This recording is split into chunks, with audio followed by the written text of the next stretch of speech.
La Maison des Jeunes de Jeunet-Marigny présente le Teen Show. Le Teen Show. Des coups de cœur, des coups de gueule, des coups de boule, une rubrique geek, des interviews, des infos internationales, du sport, des événements culturels et associatifs. Bonjour à toutes et à tous, j'espère que vous allez bien. Aujourd'hui on se retrouve pour une nouvelle émission. On est mercredi 9 juin et aujourd'hui au programme, on commence avec l'agenda d'Aaron, suivi de la M2JMPA d'Océane. Ensuite nous aurons la première pause musicale. Nous poursuivrons avec la chronique de Marc, suivi par le Breaking News de Paco. Nous poursuivrons avec la seconde pause musicale et Nathan nous présentera la rubrique. Quentin à la Fun Fact et on finira avec Nathan à la M2JM. Bonne émission!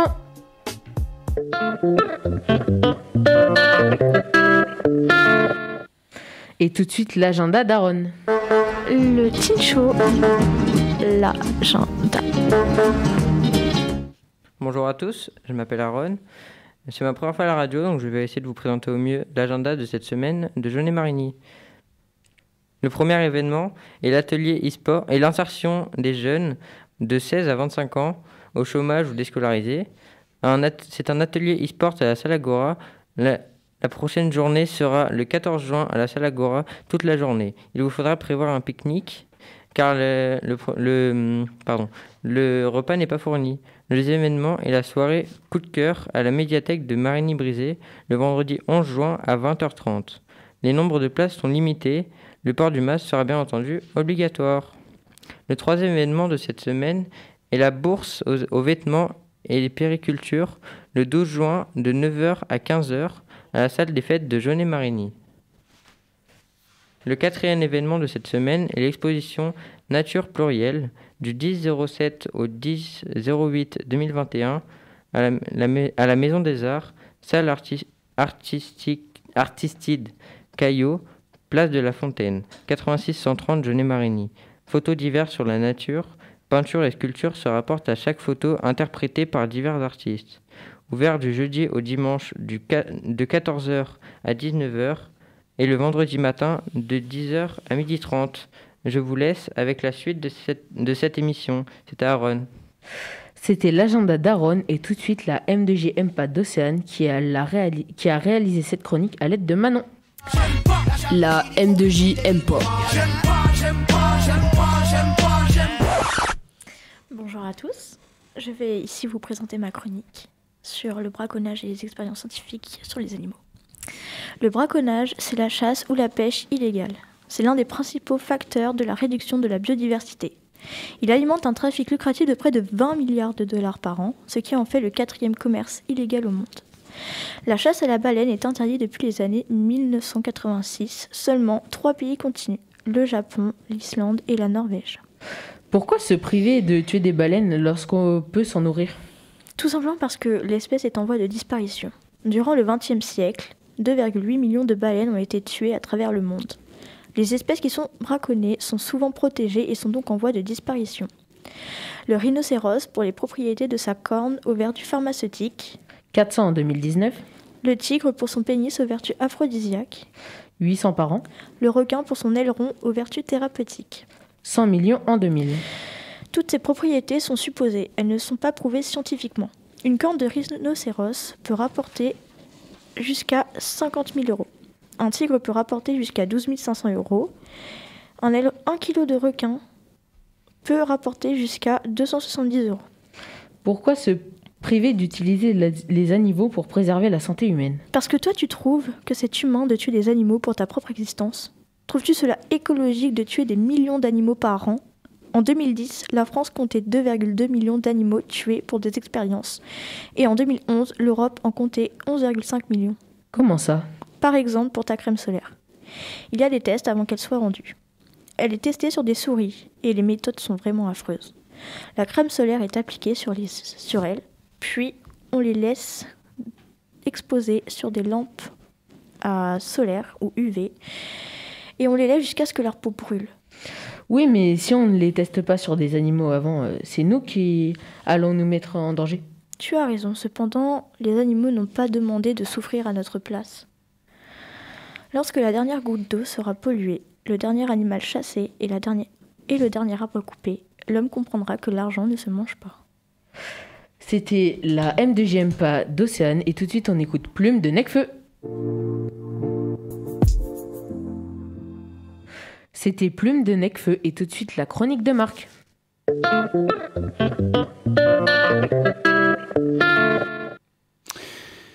Bonjour Marc. Bonjour Antoine, bonjour à tous, bonjour à toutes. Après la commune du Canyon de Bois dont vous nous aviez parlé il y a 3 semaines lors de la dernière émission, où est-ce que vous allez nous transporter aujourd'hui ? Alors aujourd'hui, nous allons nous transporter dans l'ex-commune de Marigny-Brisé. Vous verrez qu'indirectement, la commune dont tu as parlé et Marigny-Brisé ont quelques points communs. Pourquoi dites-vous l'ex-commune de Marigny-Brisé ? Tout simplement parce que cette commune fut rattachée le 1er janvier 2017 à la commune de Jaune-Éclan pour donner naissance à Jaunet-Marigny. Tout à fait. D'ailleurs, cette commune de Marigny-Brisé avait déjà, en son temps, par une ordonnance royale du 1er décembre 1819, été l'objet d'un rattachement avec sa voisine de Saint-Léger-la-Palue. Et selon nos sources, cette ex-commune abritait de nombreux châteaux ou maisons bourgeoises, n'est-ce pas ? Oui, effectivement, on dénombre une douzaine de belles demeures s'échelonnant sur l'échelle du temps entre les 11 et 19e siècles. Mais aujourd'hui, nous nous arrêterons sur le manoir de la Vaudio. Qu'est-ce qu'il a de si particulier, ce manoir ? Ah, ce manoir, mis à part les fantômes, c'est généralement ce qui se passe dans les manoirs, il date du XVIe siècle. Il se situe au centre d'un vignoble et est édifié sur des caves propices à l'affinage des vins. Il aurait aussi servi de relais de chasse au seigneur de Bonnivet, dont le château se situait à quelques lieues, château aujourd'hui démoli. Le bâtiment central de cet édifice était agrémenté d'une tour hexagonale à poivrière. Qu'est-ce qu'une tour à poivrière ? À l'origine, la poivrière était une guérite de maçonnerie située à l'angle d'un bastion d'un château fort ou d'hôtel particulier. Plus tard, ce mot désignera une tour polygonale à toit conique que l'on appelle aussi tourelle. Et, par extension, la poivrière désigne une construction surmontée d'un toit en forme de cône. Ok, mais donc ce manoir alors ? Ce manoir, il est aussi intéressant non par son vin, mais aussi par le fait qu'il hébergea vers la fin du 19e siècle, Monsieur Rodolphe Salis, le célèbre chantre d'un cabaret de Montmartre, le Chat Noir. Et la commune du Canyon de Bois de Jaune-Éclan et le manoir de la Vaudio de Marigny-Brisé, ils ont donc une référence commune, la commune libre de Montmartre. Ironie du sort. Eh oui, ironie du sort, mais on peut voir ça sous cet angle, bien que les époques ne soient pas les mêmes. La commune libre de Jaune-Éclan, le Caillon de Bois, ce sont les années 50, et Rodolphe Salis, fin 19e siècle. Tout à l'heure, vous nous parliez de chantre. Qu'en est-il ? Alors un chantre, c'est une personne qui loue, dans le sens de glorifier, quelqu'un ou quelque chose, mais c'est aussi celui qui, par ses discours et ses actes, devient la voix d'une cause. En l'occurrence, Salis était de cela. Il avait décidé de créer un café où l'on associerait l'art et le débit de boisson. Et Monsieur Salis en lui-même ? Alors Monsieur Salis, Rodolphe Constant Maximin Salis, était né à Châtellerault et son nom a même été attribué à une rue de Marigny-Brisé. Mais Châtellerault, notre Châtellerault ? Oui, notre Châtellerault. Donc Salis était né le 29 mai 1851 à Châtellerault, décéda le 20 mars 1897 à Natré. Et là, notre Natré. Il créa et géra le Chat Noir, non sans oublier de venir assez souvent se ressourcer au manoir de la Vaudio. Son ami, auteur de romans policiers, Charles Exbraya, venait souvent le rejoindre. Et, une petite anecdote, la rumeur disait même, et le bruit court toujours, que Rodolphe Salis ne descendait jamais seul de Paris. Il amenait et se ressourçait en compagnie de gentes dames. Mais ce ne sont et ce ne resteront que de rumeurs. Et pouvez-vous alors nous en dire plus sur ce personnage ? Alors ce personnage, on ne trouve pas grand-chose d'être très élogieux sur cet homme. D'ailleurs, en son temps, un polémiste pamphlétaire et libertaire, Laurent Taillade, disait que c'était un homme carré d'épaules, roux de poils, au teint vermillonné, avec un visage griffé et mangé par de la barbe cuivrée. Tout un poème. Il ressemblait à une sorte de charlatan. Donc en résumé, un homme pingre qui, grâce à son bagou et à sa grande organisation, était finalement devenu l'ami de tous. Oui, il était devenu l'ami de tous. Mais il faut aussi retenir que dans le Poitou, ce Rodolphe Salis était très, très renommé, il était très connu. C'était l'homme qui a fait venir le tout Paris au Chat Noir, son cabaret installé au bas de la butte Montmartre dès 1881. Et il est devenu en quelques années l'un des plus célèbres directeurs de cabaret dont le talent, la faconde, imité mais jamais égalé, ont fait de lui le premier entrepreneur de spectacle où le rire, la bonne humeur, la facétie étaient de règle. D'ailleurs, un espace de 140 mètres carrés lui est actuellement réservé au musée de Châtellerault. Et avez-vous quelque chose de plus élogieux encore sur cet homme ? Oui, plus élogieux, bien sûr. C'était un homme qui était en avance sur son temps. Car ce grand roux à la voix rauque et au verbe haut fut un véritable entrepreneur qui offrait une chance à tous les artistes, qu'ils soient poètes, conférenciers, chansonniers ou auteurs littéraires. C'était donc un avant-gardiste qui proposait toujours l'attrait de la nouveauté.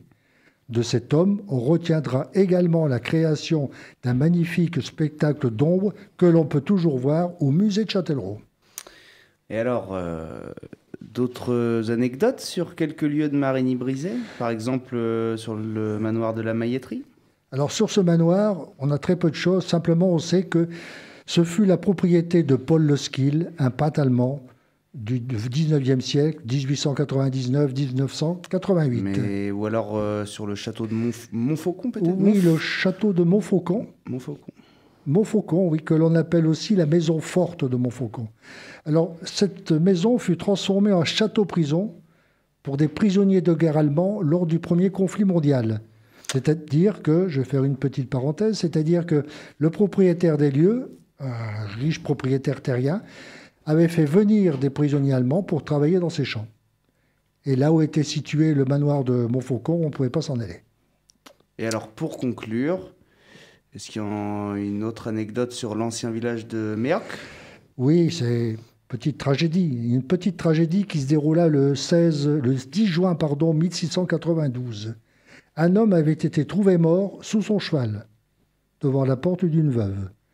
Le curé qui se déplaça pour donner les derniers sacrements à la victime certifie qu'il connaissait très bien ce messire et que l'on ne pouvait pas lui donner de mauvaises intentions, car même étendu sur le sol, il avait une main sur sa poitrine, ce qui signifiait, selon l'ecclésiastique, que cet homme se recommandait à Dieu avant de mourir. Merci pour votre attention. Merci Marc.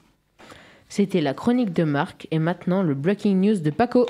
Informazioni locali. Breaking news. Bonjour, c'est Paco. Je vais aujourd'hui vous présenter la breaking news. Hier, mardi 8 juin, s'est déroulé le dernier match de préparation de l'équipe de France de football pour l'Euro. La France s'était imposée déjà 3-0 face au Pays de Galles pour leur premier match. Et au deuxième match, ils se sont aussi imposés 3-0 face à la Bulgarie. On a vu notamment le retour de Karim Benzema, qui n'a pas été en équipe de France depuis 5 ans. Le sélectionneur a décidé de le reconvoquer. L'Euro commence vendredi avec dans sa poule la Hongrie, le Portugal et l'Allemagne. Elle a toutes ses chances de se qualifier pour la phase finale de l'Euro. C'était le breaking news de Paco et maintenant la seconde pause musicale, désolé.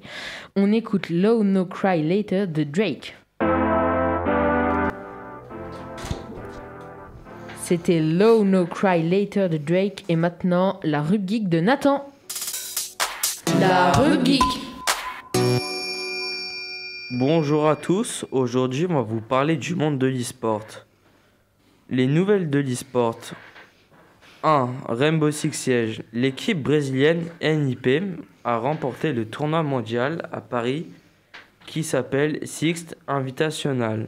Ensuite, en deuxième, Valorant. Joy1, plus connu sous le nom de Sinatra, est suspendu par Riot Games pour agression sexuelle. Ensuite, en troisième, Rocket League s'est associé avec la Formule 1. On peut y jouer avec la voiture. En quatrième, Fortnite a fait un partenariat avec la NBA pour les playoffs. Et en cinquième, le français Nate finit troisième au FNCS, donc le tournoi compétitif, et empoche 135 000 € de dollars. Merci de m'avoir écouté. Bonne journée. C'était la rubrique de Nathan et on est avec Quentin pour la Fun Fact. Fun Fact, le saviez-vous ?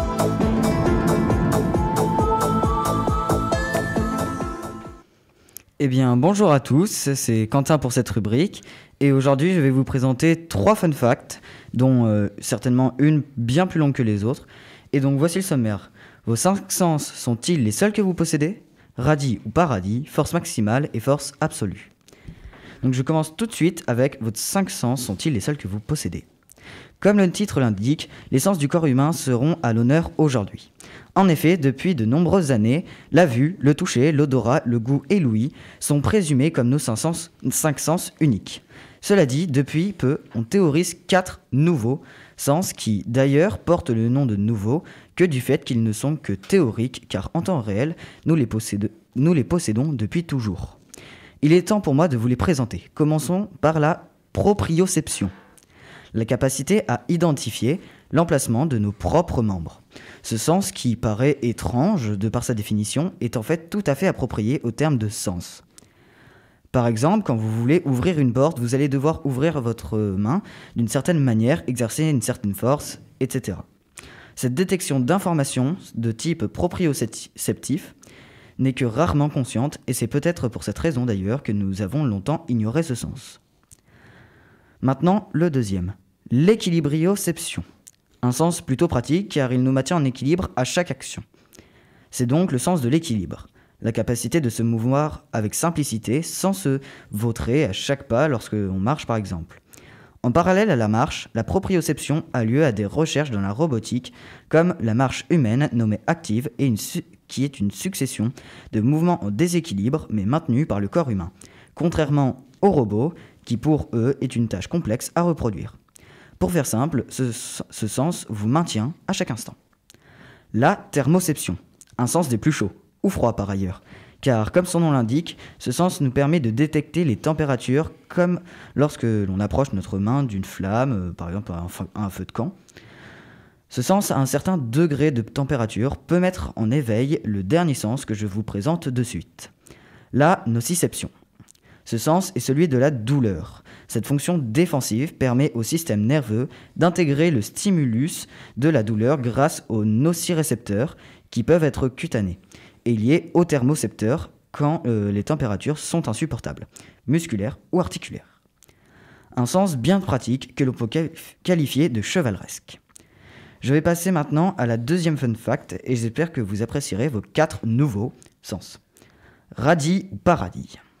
Petite expérience à reproduire lors d'un apéro si vous avez des radis à portée de main.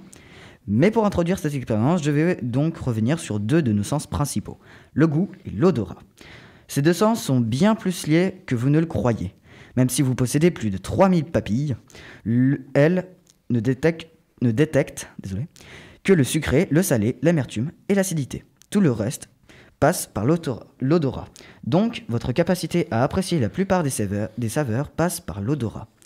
Et si je vous ai parlé du radis il y a peu, c'est que cet aliment n'est ni sucré, ni salé, ni amer ou acide. Donc, par ce fait, si vous bouchez votre nez et mangez un radis, vous n'aurez quasiment aucun goût. Pour le confirmer, pendant que vous faites cette expérience, vous pouvez vous déboucher le nez et vous verrez que le goût vous viendra aussitôt. Je vous laisse surprendre vos amis et votre famille. Sur ce, je vous présente la dernière fun fact. Force maximale et absolue. Ce titre des plus musclés a tous à son honneur. Car même si chacun déploie une force différente, nous avons tous un point commun à ce sujet. C'est que nous n'utilisons que 65% de notre force en temps normal. Ce déploiement de force est appelé force maximale. La force absolue, elle, est déployée généralement grâce à une montée d'adrénaline due à certaines causes ou des chocs émotionnels ou des situations de vie ou de mort. La force absolue représente 100% de notre force. Sur ce, je vous laisse apprécier vos capacités physiques et émotionnelles et à bientôt. C'était Quentin à la Fun Fact et on finit avec Nathan pour la M2JM. La M2JM. J'adore.